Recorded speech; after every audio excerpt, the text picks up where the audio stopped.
Okay guys, so we're back with some more Chaos Zero Nightmare. Now we're getting back into the Zero system because there's some things that expand as you actually start investing time and Chaos Orbs into it. And I want to make sure that you guys are investing properly and really understanding what's happening, okay? So let's talk about it, okay? Now, first thing, we have the upgrading system. Obviously, you use Chaos Orbs here. The first 4 is attack, defense, HP, and then the rare species appearance probability patch level.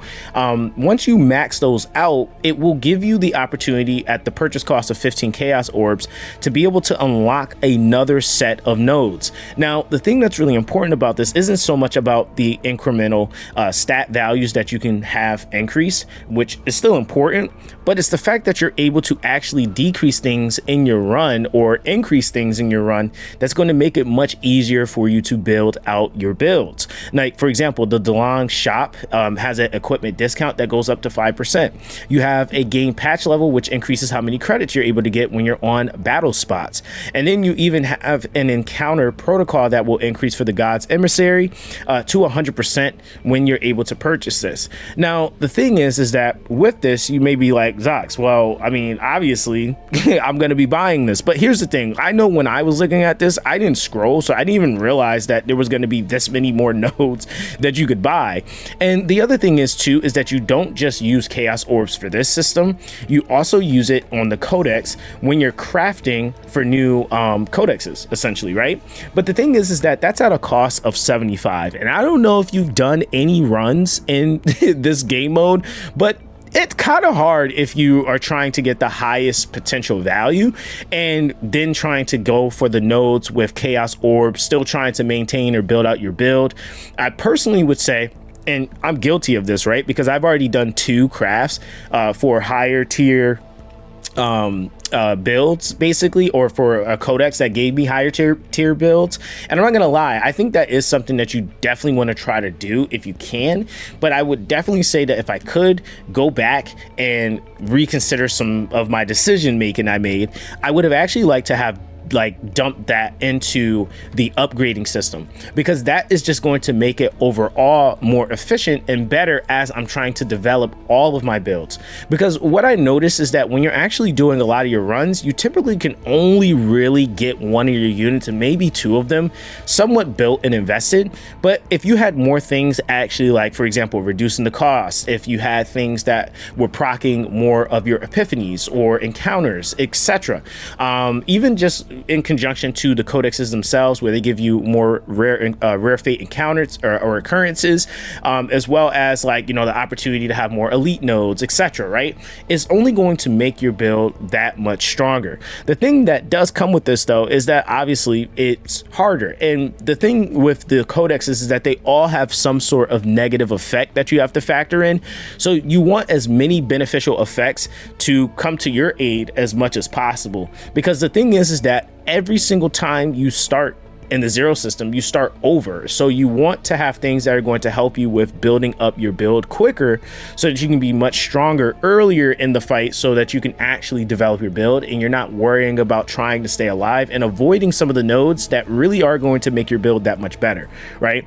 Now, the other thing is too, is maximum difficulty. So I want to talk about this a little bit. So it says to reach difficulty level 6, you must clear the codex at level 51 or higher. Now, the thing is that this is something that is going to, of course, increase the, like, obviously the value of your codexes. And this, by the way, for those of you guys that don't know, codex's difficulty can go all the way up to level 80, which is, or codex level, I should say, can go all the way up to level 80, and that's at a codex level of 10. Right? So that's something that's, you know, kind of food for thought, because that really just kind of shows how much of the grind that we haven't even touched yet. This is like what I wouldn't even consider to be in game. I would consider this to be like maybe early, like game shifting into mid game. Like, we're not even at that point yet, obviously, right? So with that being the case, definitely want to make sure that you're utilizing your resources in that way, so that you're able to get the most out of this specific game mode. Now, another thing that I think also will transition and apply when you're actually doing this specific game mode is how you utilize your loot certification cards. Okay, now I think the one thing that's actually a little bit different different in comparison to when you're doing chaos manifestation is that you can actually get legendary drops here. Okay, so you're not going to actually use any of these to complete a map unless it is showing a specific set that's legendary for the one piece that it does show that you actually need. Other than that, you're gonna just skip it. And don't worry, it's not like a end all be all, because you're going to be doing this so much anyway. You're going to eventually get through all 4. Okay, so that's like really key and important to the overall progression of this. Now, like I said, my advice would be definitely, if you want to, just to kind of get a taste or a feel of how it is, you know, you guys are free to do whatever you want when it comes down to developing and building up your builds.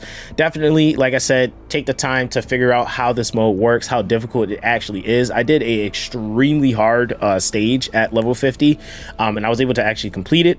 Going for your attribute advantages is definitely going to be a huge help, and of course not really trying to penalize yourself too hard in the beginning, because, like, for example, I did a codex that actually had a it was like every time you go on a regular attack node, you lose 60% of the credit. So I was getting like 7 credits per fight, which like felt really bad, but it was such a good card that the effects and the build I was able to get out of it ended up kind of like making the difference. So, you know, you just have to kind of factor these things, and with practice you'll kind of also understand too that you know, with each card it's going to have a different chaos orb acquisition. So like this one, for example, has 30%, but I've seen some that have like 100%, or sorry, 80% so far. I haven't seen a 100% one yet, but like this one at level 49 is 70%, and so that's a huge difference in terms of how much chaos orb you can actually get from a specific run.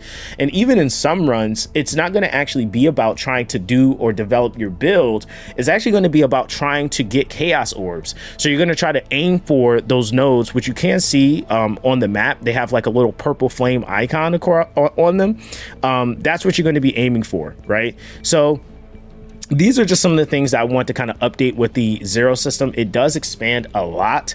One other reason why I felt like, you know, this was worth mentioning too is because here I'm not 100% sure if chaos orbs actually will cap, and so that's something that I was like, you know, I don't think it does, but I know at least on the battle pass it shows, or like the milestone pass, it's not really a battle pass, it shows that the capacity is at 1650.